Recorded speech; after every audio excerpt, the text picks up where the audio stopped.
I'm Mike Carr. I'm a statistician, and I work for the Cancer Control section within Michigan Department of Community Health.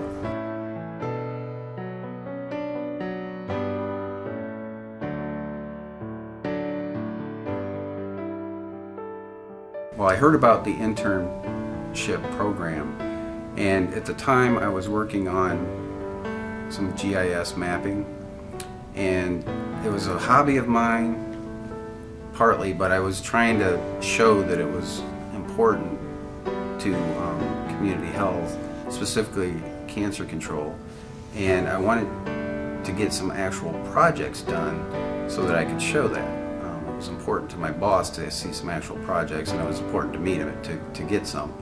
So I was having trouble finding time doing that, so I decided I would try the internship program and see if I could find some people that had GIS skills. And I actually did find a couple. This occurred at separate times. The first intern came from the MSU. He had MSU experience, and he had experience in the Department of Geography, and he had actual mapping experience, which was what I was looking for. And the second one that I got a year later also did, so that I was able to find people that had the skills that I wanted.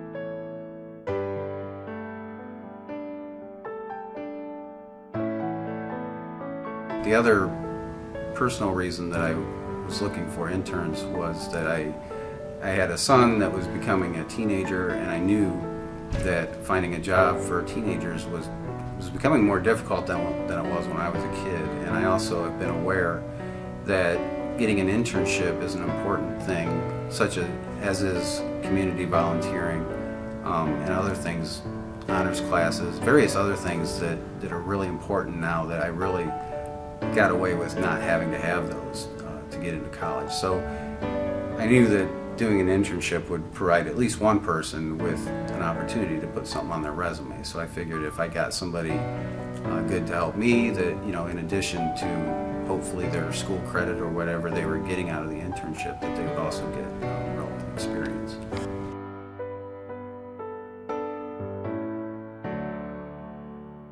When it started, it wasn't a difficult process.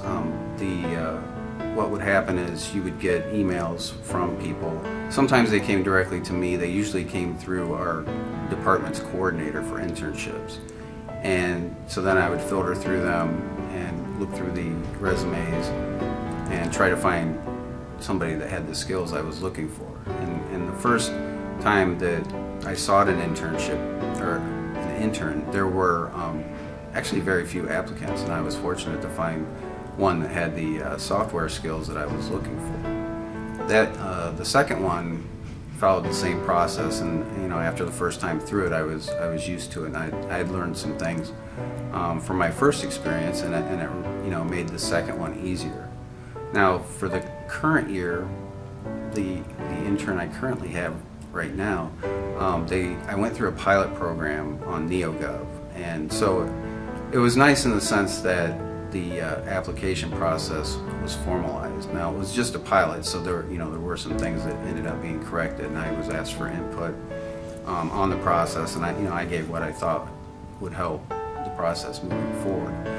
But it's now everything comes in one place. The applicants all have to do the same thing, and then you have a coordinator that works with you to send you the applicants for your specific position, and then you get to see the list of candidates as they come in, and you can review them. And the interesting thing this time was that I got a ton of candidates. I got a lot more than I was actually expecting. So you have to go in with an eye for what you're looking for, and rule out those that are completely irrelevant, which I've personally found difficult because they all sound really great and they write great letters of introduction and that kind of thing. But I was looking for public health, so I looked for that first, and I narrowed it down from there. I ended up choosing a great intern. We have a intern right now that is fabulous. She's already impressed everyone in the entire section, so couldn't be happier.